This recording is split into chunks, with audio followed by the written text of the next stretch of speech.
खेसारी लाल यादव और एल्विस यादव के शो से कुछ बड़ी अपडेट सामने आ रही है। इसमें क्राउड देख सकते हो जिस तरीके से भोजपुरी इंडस्ट्री की ऑडियंस क्योंकि बिहार में हो रहा है तो ज़्यादातर भोजपुरी समझने वाले बोलने वाले यहाँ पे पहुँचे हैं।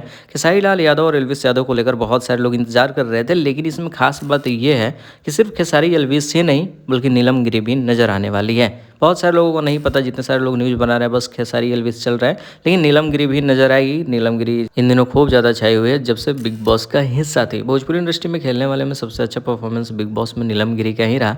उससे पहले बहुत सारे लोग गए हुए थे लेकिन उतना अच्छा बेहतर परफॉर्म नहीं कर पाए, जिस वजह से नीलम गिरी का डिमांड मार्केट में और ज़्यादा बढ़ गया है और बहुत सारे रियलिटी शोज वगैरह मिल रहे हैं। लेकिन हम इसमें खेसारी लाल यादव, एल्विस यादव और इन सभी मुद्दों पर चर्चा कर रहे हैं। तो जिस तरीके से इस कंसर्ट को लेकर चर्चा था सबको पता ही होगा, इसमें टिकट की पहले से बुकिंग शुरू हो गई थी और सभी लोग टिकट लेकर पहुंचे। अब वहाँ पे माहौल देखने को मिलेगा भोजपुरी गाने पे, तो एल्विस को जरूर डांस करवा ही देगा भोजपुरी की ऑडियंस। तो देखते हैं, बाकी सारा वीडियो आएगा चैनल पे अपलोड किया जाएगा, तो सब्सक्राइब करके वीडियो को शेयर कर दें।